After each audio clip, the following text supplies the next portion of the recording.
On May 31st, 2009, Caitlain Brondolo lost her life tragically at the age of 12 to carbon monoxide poisoning. She and her best friend were having a sleepover at a house where a car was mistakenly left running in the garage. It's a story that made national headlines.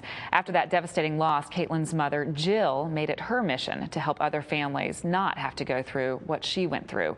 She started a charity in her daughter's memory called the Caitlain Brondolo Charitable Foundation. And she joins us now today to talk about her life and her new mission. Welcome to the show, Jill. Hi. And also welcome to your daughter, Cassie, and husband, Chris. Thank you both also for being here.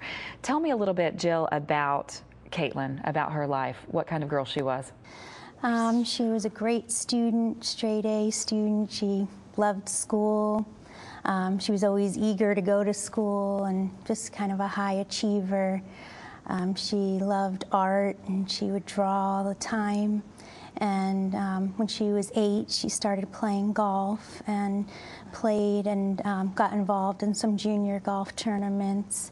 And she just really loved that and just her friends. And she loved Disney World and just an energetic 12-year-old. Yeah, just very energetic. She liked fashion. She liked keeping up with all the new trends. Tell me a little bit about this this night, May 31st. A little bit more about this accident. Okay. What happened? Well, it was 3 days before her 6th grade year was ending, and her best friend would go to Massachusetts for the summer and spend time with her dad. So they wanted to have a sleepover that weekend before, because Caitlain was kind of sad that Amber was leaving. And so then that day she had golf, and then we went to church, and then after church we dropped her off at her friend's house. They were supposed to go to the movies, and then I got a phone call saying, "Mom, I might come home and pick up my wallet because we want to go shopping because the movie times were too late." So I said, okay, and then she never came back to get the wallet, and I just figured, oh, well, maybe, you know, the friend's mom gave her the money, which was typical. Then that was the last time that I spoke with her. Our last conversation on the phone was about her getting the wallet.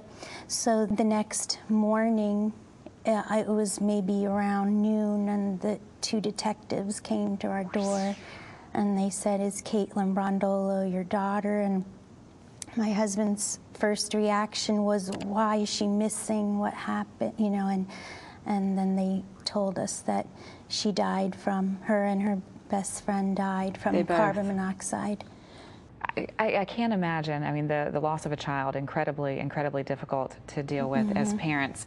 Chris, how have you found the strength to move on, to forgive for the situation that happened, and to go on day by day? Well, I mean, nothing's going to bring both the girls back, and you know, our faith tells us that we should, you know, forgive others if, you know, we're to be forgiven, and it's just helped us heal. You know, our family, our church, our friends have all been a big support, and we know, you know, this wasn't done intentionally, and it's just something that it helps us stay at ease. You know, just being compassionate too, and knowing that the mother has feelings too, and right. She also lost a daughter as well. Right, and it's been rough on her, so we're just trying to be very supportive and just stay together as a family and just try to take this day by day.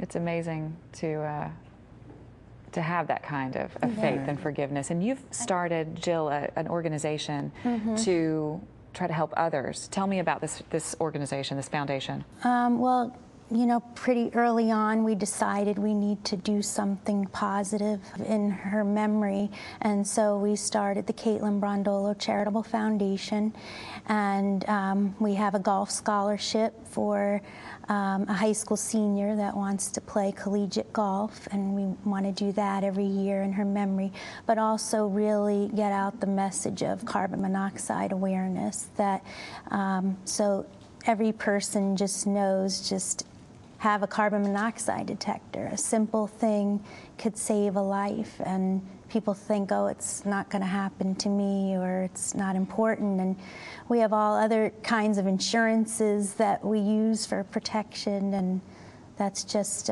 we want to make sure that every family and home and residence has one. a detector.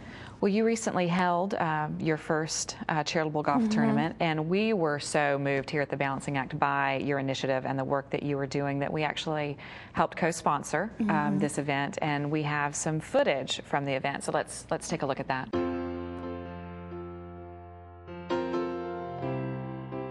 Hello everyone, good morning, welcome to Broken Sound. I want to welcome you to our first annual Caitlain Brondolo Charitable Foundation Golf Tournament. Well, we're part of this charity golf event that is for two young ladies who unfortunately got in an accident with carbon monoxide poisoning. So we're here to honor them and to support the foundation to help raise capital to make awareness in the United States about carbon monoxide as being a danger. We're trying to make every family understand how important it is to have a carbon monoxide detector in their home. We have to have this tournament because so we remember her and remember carbon monoxide, and so it doesn't happen and stuff. So, yeah. Just having fun, playing some golf in memory of my beautiful niece, who was my favorite person in the whole world, and just never forget her.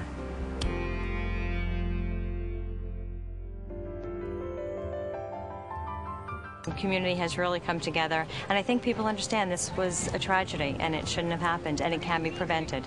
And that's what the foundation's all about, preventing it from ever happening again.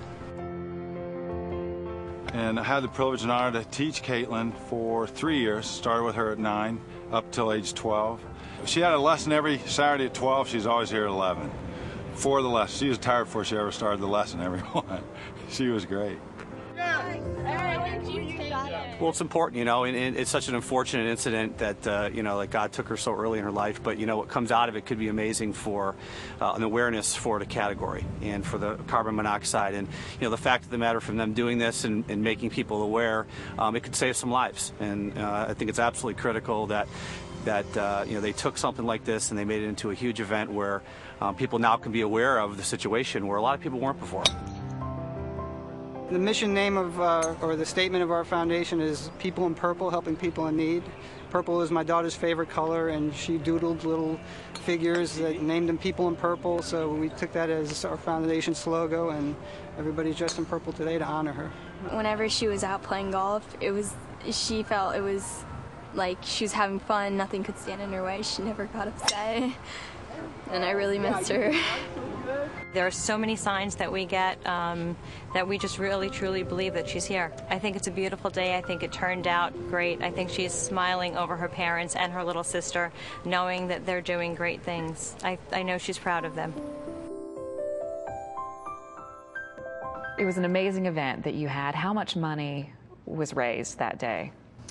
Well, actually, it's still all, still being counted. It's still being counted. That much? That's good. Yeah, that's so, good. In the range of $10,000. Yeah, I would say approximately $10,000. And our first thing that we want to do with that money is to be able to partner with our local hospitals and make sure that a carbon monoxide detector gets sent home with every baby that's born in the hospitals. You know how the parents get kind of a package of things they would need for the baby, and so we want to make sure one is put in with those items, and maybe tell a little bit about Caitlain's story and why this is important that That's they an have incredibly noble thing you're doing, an incredibly noble goal.